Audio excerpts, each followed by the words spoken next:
Amici di YouTube, benvenuti e ben ritrovati sul canale Riparo Fare Te. In questo video porteremo il Fare Te a un livello superiore. Costruiremo la versione 2.0 di un tester per telecomandi a infrarossi. Non useremo componenti nuovi, ma andremo a prendere componenti da riciclo, quindi componenti prelevati da vecchie schede non utilizzate. Perché 2.0? Perché non ci limitiamo solo a mettere il classico LED nel circuito, ma andremo a utilizzare anche un feedback sonoro.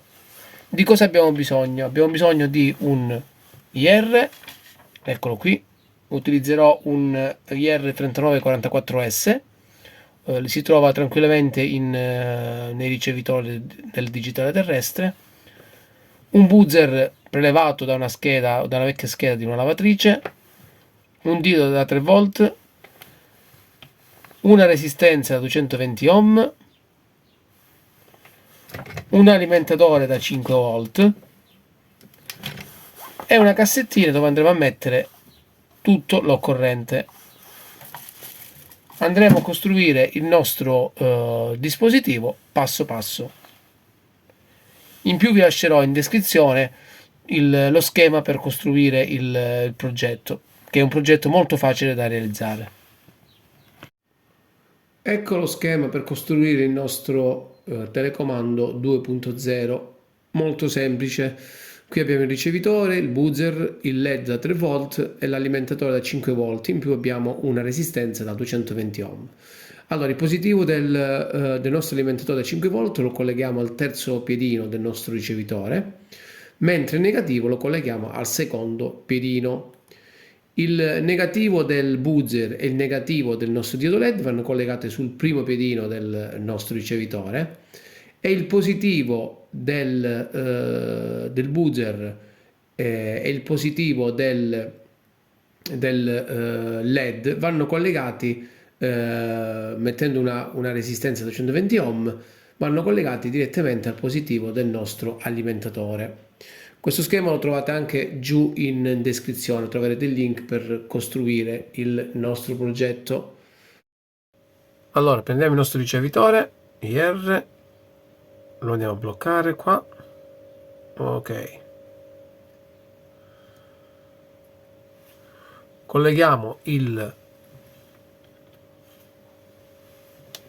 pin del nostro diodo LED, il negativo, quindi quello più corto, lo colleghiamo al primo piedino del nostro ricevitore.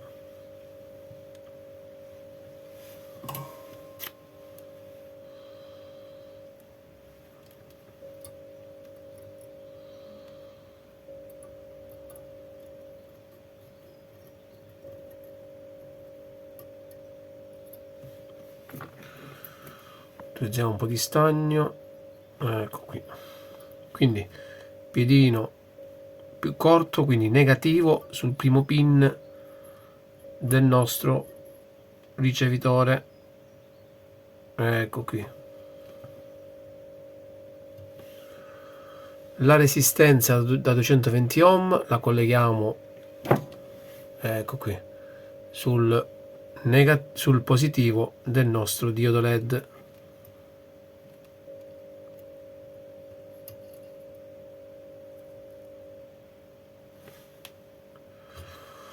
Ora prendiamo il nostro buzzer, il positivo del buzzer che è contrassegnato sul prodotto con una più, lo colleghiamo al pin positivo del nostro diodo LED.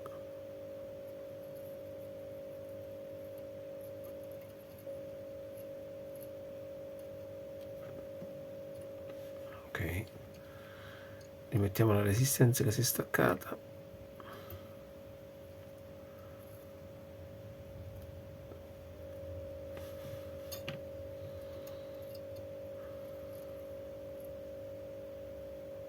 Ok, quindi negativo del diodo LED al primo pin del nostro IR, resistenza da 220 ohm, un capo va collegato al positivo del nostro LED e il positivo del buzzer va collegato al positivo del nostro diodo LED.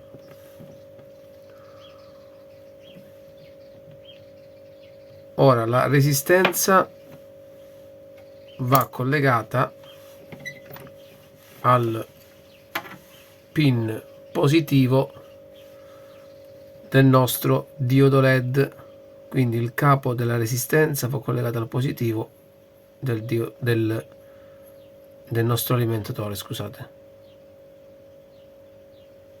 Ecco qua.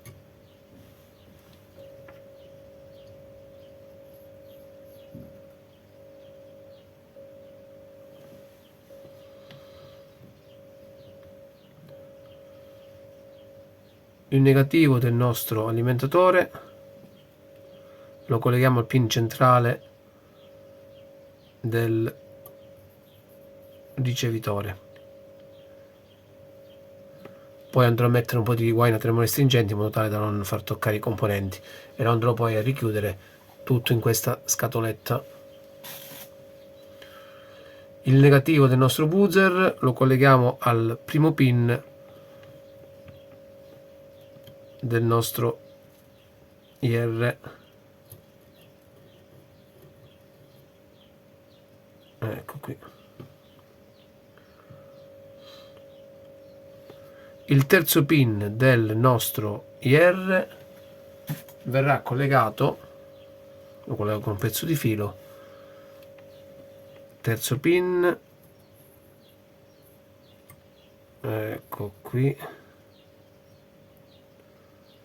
lo colleghiamo al positivo dell'alimentatore.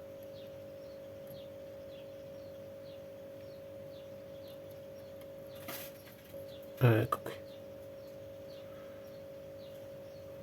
a posto. Il nostro circuito è terminato. Collegamenti molto semplici, ma vi ricordo che vi lascerò lo schema in descrizione. Poi andrò a richiudere il tutto e farò una cosa una cosa carina, quindi metterò il tutto nella scatola. Prendiamo un telecomando e testiamo il nostro tester 2.0 per telecomandi. Allora, telecomando sotto mano, chiudiamo la lampada, diamo alimentazione e puntiamo il telecomando verso il ricevitore. Come potete notare, oltre al lampeggio del LED, sentiamo anche il feedback del nostro buzzer. Andrò a mettere il tutto adesso nella scatolina, così lo andiamo a ritestare nuovamente. Ecco amici il nostro progettino, il nostro tester telecomando 2.0, l'ho richiuso in questa comoda scatoletta. Secondo me è un prodotto che un piccolo laboratorio o chi o per chi fa il fai da te dovrebbe avere. Collegato, diamo alimentazione, pip di accensione, ecco qui, premendo il tasto del telecomando riesco sia a vedere il LED che lampeggia e sia il suono, e funziona anche a una distanza maggiore, quindi se mi avvicino anche se mi allontano. Progetto semplice da realizzare ma molto utile. Se vi è piaciuto il video lasciate un like, iscrivetevi al canale e ci vediamo al prossimo video.